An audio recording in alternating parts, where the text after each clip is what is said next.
Shalom to IDF International spokesperson, Lieutenant Colonel Richard Hecht. Hi, Yoni. Good to talk to you. So tell us, please, about your war in the media battlefront. It's a different challenge than what you've ever experienced. So usually our mindset when something in Gaza happens is they fire, we return. We understood in our unit on Sunday this is something totally different, a different paradigm. We understood that we were caught by surprise, and I understood, together with some good advice from some very smart generals, that we have to go on a surge of information warfare. It's a separate campaign beyond the military kinetic response. Our mindset was basically, and someone said the idea, it was General Vilov. After Eisenhower came first time to Bergen-Belsen, he said, before we clean it up, and that's our intuition, right? As Israelis, as Jews, to give respect to the dead, we understood that we have to show this to the world. Why? On my experience, I understand that probably it's only a matter of days till no one believes us anymore, and they'll think the IDF propaganda. So basically, I went together with my people under the direction of Admiral Hagari on a surge to take all the reporters that arrived here. And again, it's not only the reporters here in Israel, all the top reporters coming from all over the world. On Monday already, when there were still bodies on the floor, it was still a closed military zone with threats of terrorists. And I said to them all, it's on your risk. We're going in, you could be shot. But we have, and they know that, and we went in a convoy into Kfar Aza. Why? Because I was obsessed about the world seeing this. Because when they see it in their eyes, nobody can say after that it was a lie, or this is IDF exaggerating, just like Eisenhower did in taking the press to Bergen-Belsen. And they understood the catastrophe. They walked around freely inside Kfar Aza. We came in for half an hour. They just dispersed, and it was a very, very strong experience. And when you meet the fake news, does it frustrate you, or that's the war? That's the war. It's an ongoing campaign and effort. And again, I'm already posturing myself. So when the future, and this is going to be a long haul. We will always go back to remind the world what happened here on the 7th of October.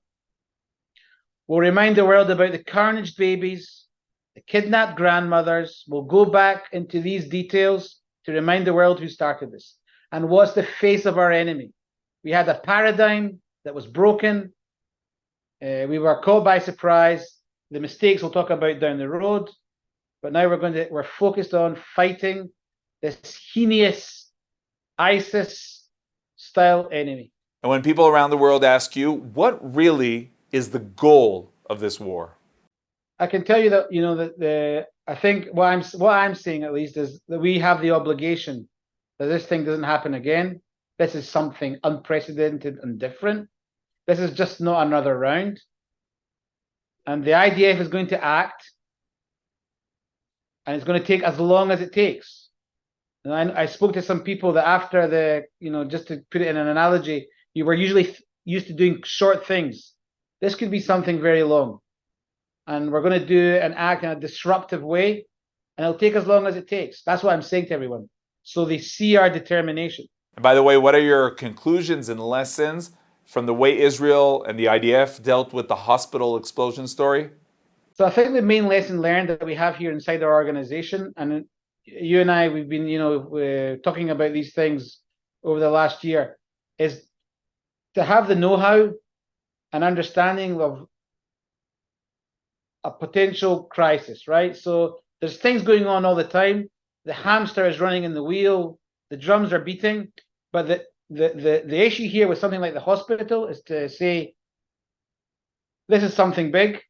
The IDF spokesperson, Admiral Hagari, says, potential crisis, the unit stops, and everybody focuses in our energy to get the data to fight the fake news. Meaning, telling the Air Force, stop your regular missions, send 2 ISR aircrafts, fly over the area, take the visuals that will show that it wasn't an Air Force attack. We'll go to the Air Force I think even Admiral Hagari ran to the Air Force Tactical Operations Center to see that there was no attacks at that time. Intelligence community released that conversation, that heard the Hamas people saying that it was probably them. And then we immediately engaged with the journalists once we had the data. And we said also, after showing that analysis, shame on you, international press, for immediately believing in a matter of minutes the Hamas lies. An organization that a week before just killed and slaughtered people. When we come out with something, we get cross-checked. We have to justify. The Hamas just said it's the Israelis, and some of the networks came out. The Israelis attacked a hospital.